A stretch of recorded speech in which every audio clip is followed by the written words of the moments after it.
सो मालिक, this is with chapter 5 का revision है। Chapter 5 with respect to SA 240 के अंदर कितनी चीजें करनी है अपने को? 8 चीजें करनी है, स्क्रीन पे लिखी हुई है। सबसे पहले बेसिक है, बेसिक को अपन इग्नोर करेंगे क्योंकि इसमें ज्यादा कुछ है नहीं। दूसरा पॉइंट है एफएफआर, तीसरा पॉइंट है एमओए, चौथा पॉइंट है रिस्पांसिबिलिटी, पांचवा पॉइंट है FRF, next point is about the circumstances, उसके बाद है reporting and last concept is auditor is unable to continue. Definition में कुछ ऐसा ज्यादा हेडेक नहीं है। टाइप्स ऑफ फ्रॉड कितने हैं? 2 प्रकार के, एफएफआर एंड एमओए। एफएफआर का मतलब है fraudulent financial reporting and MOA का मतलब है मिसअप्रोप्रिएशन ऑफ एसेट्स। ये होने के बाद एफएफआर में अपने पास 3 क्वेश्चन थे। एफएफआर अकम्प्लिश कैसे करोगे, एफएफआर की टेक्निक क्या है एंड एफएफआर क्यों करते हैं।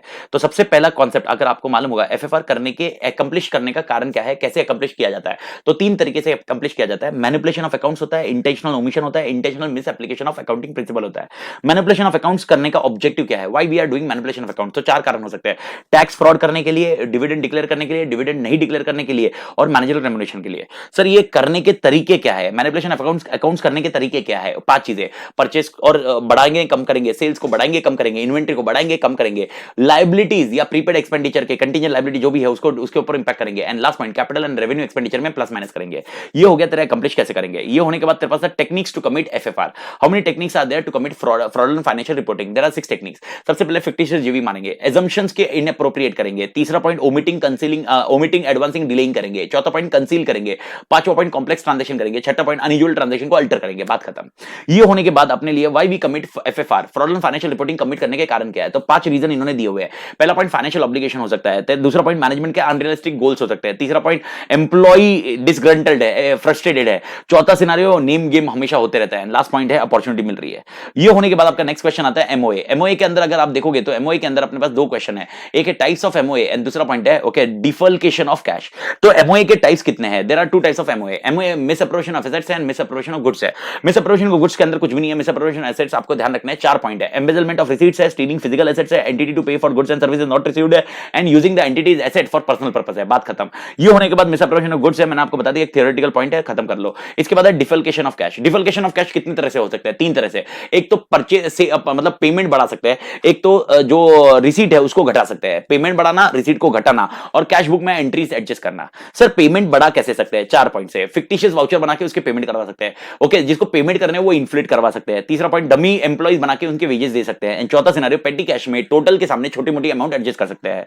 ये होने के बाद सप्रेसिंग कैश रिसीट है, यानी कैश रिसीट को कम करना। सर कैसे कर सकते हैं? पहला पॉइंट है टीमिंग एंड लेडिंग। ये मैंने आपको समझाया था, टीमिंग एंड लेडिंग में क्या होता है, पहले वाले का अपन यूज कर लेते हैं, दूसरे वाले को पहले वाले में डाल देते हैं, तीसरे वाले को दूसरे वाले में डालते हैं, चौथे वाले को तीसरे वाले में डालते हैं। इस तरह से चलते रहता है और ये आइडेंटिफाई करना बहुत मुश्किल होता है। दूसरा पॉइंट है जो फिक्टिशियस फर्जी डिस्काउंट दिए जाते हैं, रिबेट दिए जाते हैं जो कि होते नहीं है। बैड डेट्स है जो राइट ऑफ कर दिए गए लेकिन पैसा आ चुका है। कैश सेल्स है जो अकाउंट नहीं करते। मिसलेनियस रिसीट्स है जो अकाउंट नहीं करते। एसेट्स है उनकी वैल्यू पूरी खत्म कर लेते हैं और अल्टीमेटली उसको बेच के कुछ पैसा आता है वो अकाउंट में नहीं डालते।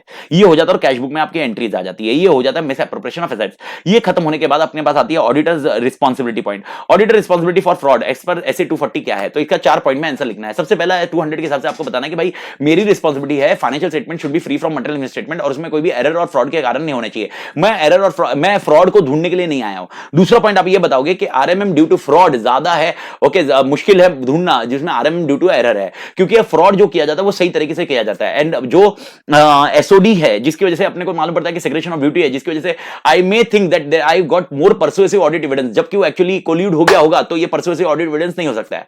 तीसरा सिनेरियो ओके मैनेजमेंट फ्रॉड ढूंढना बहुत मुश्किल होगा कंपेयर टू एम्प्लॉय फ्रॉड ढूंढना। एंड चौथा पॉइंट हर टाइम अपने प्रोफेशनल स्केप्टिज्म रहना है। ये होने के बाद आप गए थे फ्रॉड रिस्क फैक्टर पे। फ्रॉड रिस्क फैक्टर इस तरह से 2 इसमें डिवाइड हुआ था। पहला पॉइंट था फ्रॉड रिस्क फैक्टर में फ्रॉडुलेंट फाइनेंशियल रिपोर्टिंग और दूसरा है misappropriation of assets. Fraudulent financial reporting में आपके 3 तरीके से पॉइंट है। इंसेंटिव प्रेशर साथ में है, अपॉर्चुनिटी बाद में है ना, एटीट्यूड बाद में है। इंसेंटिव प्रेशर में आपको क्या करना है? 6 पॉइंट करने हैं।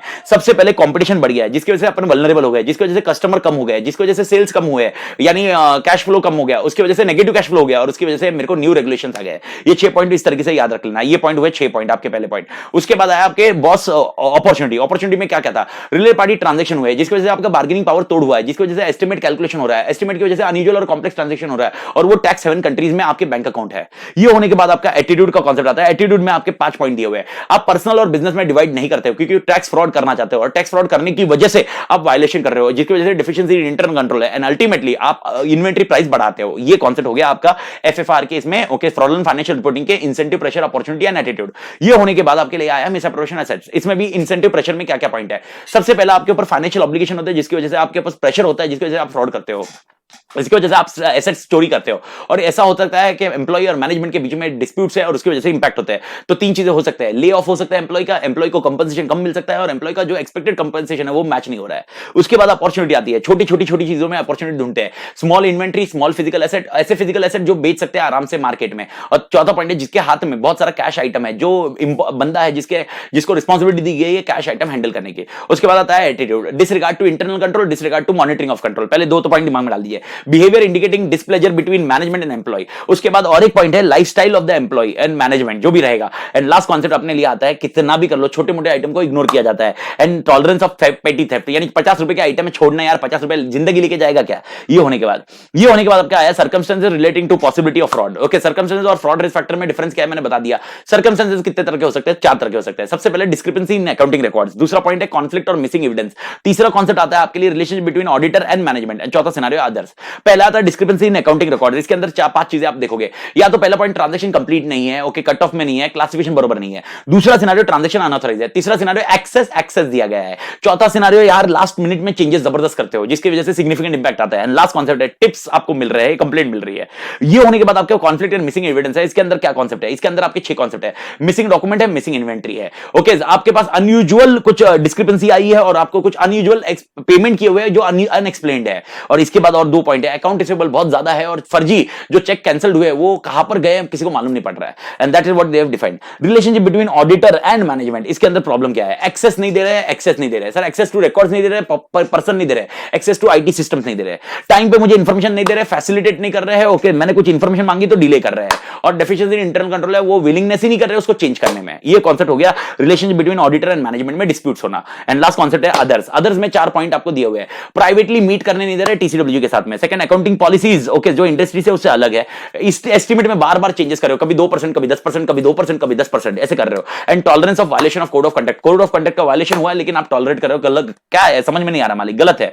इसके बाद आता है आपका reporting of fraud. Reporting of fraud में मैंने बताया कारों का कॉन्सेप्ट कारों में कवर होगा, ओके, यहां पर कंपनीज एक्ट का कॉन्सेप्ट कंपनीज एक्ट का सेक्शन 143(12) कवर हो रहा है। 143(12) के अंदर 2 चीजें हैं, ओके, सबसे पहला point 143(12) is applicable to CA, CS, CWA, okay, यहां पर अगर आपने कंप्लाई नहीं किया तो आपको पेनल्टी लग सकती है 1 लाख, मिनिमम 1 लाख की और मैक्सिमम 25 लाख की। Duty to report to fraud 2 तरह में डिवाइड हुआ है। सबसे पहला फ्रॉड का अमाउंट होगा लेस देन 1 करोड़ और एक होगा फ्रॉड का अमाउंट इज मोर देन और इक्वल टू 1 करोड़। अगर लेस देन 1 करोड़ है तो आपको 2 दिन के अंदर, जिस दिन नॉलेज मिलता है फ्रॉड का उसके 2 दिन के अंदर अंदर आपको बोर्ड और ऑडिट कमेटी को इन्फॉर्म करना होगा। आपको वो ऑडिट कमेटी और बोर्ड को क्या इंटीमेट करना पड़ेगा, 3 चीजें। सबसे पहले फ्रॉड क्या हुआ है, नेचर ऑफ फ्रॉड क्या है, अमाउंट कितना इन्वॉल्व है, पार्टीज कौन है, और आपको यह इंश्योर करना होगा डायरेक्टर रिस्पांसिबिलिटी स्टेटमेंट यानी बोर्ड रिपोर्ट के अंदर ये 3 चीजें तो रहे मेंशन करनी चाहिए। और चौथी चीज भी मेंशन करनी चाहिए, इन लोग ने स्टेप्स क्या लिए ताकि वो वापस फ्रॉड ना हो सके। ये होने के बाद आपको अगर और एक कॉन्सेप्ट आया कि fraud is more than 1 crore, अगर ग्रेटर देन 1 करोड़ या इक्वल टू 1 करोड़ है तो आपकी रिस्पांसिबिलिटी क्या है, आपको रिपोर्ट करना होगा सीजी को। लेकिन सीजी को डायरेक्टली रिपोर्ट नहीं करोगे, सबसे पहले आप विद इन 2 डेज आप किसको इंटीमेट करोगे, वापस बोर्ड ऑफ डायरेक्टर और ऑडिट कमेटी को, ओके, 45 डेज के लिए वेट करोगे seeking for a reply from the board of director and audit committee. अब यहां पर 2 चीज हो सकती है, या तो reply with in stipulated time आया होगा या तो रिप्लाई स्टिपुलेटेड टाइम पे नहीं आया। अगर reply with in stipulated time पे आया, जिस दिन आपको रिप्लाई मिला है उसके 15 दिन के अंदर आपको सीजी को इंटीमेट करना पड़ेगा। सीजी को क्या क्या इंटीमेट करना पड़ेगा, आपने क्या रिपोर्ट किया था, आपको रिप्लाई क्या आया और आपके कमेंट्स क्या है, ये रिप्लाई आपको सीजी को करना पड़ेगा 15 दिन के अंदर, ओके। अगर आपको स्टिपुलेटेड टाइम के अंदर रिप्लाई नहीं आता है मैनेजमेंट और बोर्ड ऑफ डायरेक्टर का या ऑडिट कमेटी का, तो आपने 15 दिन के अंदर, जिस दिन एंड होता है 45 डे एंड होता है, उसके 15 दिन के अंदर आपके सीजी को रिपोर्ट करना है। और सीजी को यहां पर रिपोर्ट क्या करना होगा, रिपोर्ट देनी होगी और आपके ओके ओपिनियन क्या होगा, आपका कांसेप्ट क्या होगा, आपके नोट्स क्या होंगे, क्योंकि आप कमेंट्स नहीं दे सकते इसमें। तो 15 दिन के अंदर आप सीजी को इन्फॉर्म करोगे। सीजी को इन्फॉर्म करना मतलब किसको इन्फॉर्म करना, मिनिस्ट्री ऑफ कंपनी अफेयर्स को इन्फॉर्म करना। एमसी को इन्फॉर्म करोगे, आपको कैसे करना होगा, रिपोर्ट आरपीएडी से करना होगा और स्पीड पोस्ट से करना होगा, और इसके बाद फॉलो अप करना, मतलब इसके बाद वापस ईमेल भी करना होगा। ये सब करना होगा कौन से फॉर्म में करना होगा, एडीटी फॉर्म में करना होगा। ये हो गया तेरा point with respect to reporting. और ये कॉन्सेप्ट खत्म होने के बाद तेरे पास आया auditor is unable to continue. ये पॉइंट अपने लिमिटेशन स्कोप में पढ़ लिया, वो पॉइंट ही याद रखिए। क्या क्यों पहले अगर आपको लग रहा है कि फ्रॉड की वजह से आप अनेबल टू कंटिन्यू है, तो सबसे पहले समझिए आपकी प्रोफेशनल लीगल लायबिलिटीज क्या है। उसके बाद समझिए कि सच्ची में आपको कंटिन्यू डिसकंटिन्यू करना है। और तीसरा पॉइंट, उसके बाद रिपोर्ट करना है। रिपोर्ट मतलब आप इंटीमेट करके जाना, कल से मैं आऊंगा नहीं, मैं ऐसा नहीं होगा। आपको अच्छी तरीके से मैनेजमेंट और टीसीएफजी और किसी और को रिपोर्ट करना, इंटीमेट करना है, वो आपको पता करना होगा। That's it. ये कॉन्सेप्ट आप ध्यान रख लीजिए। That's your scenario with respect to chapter 5।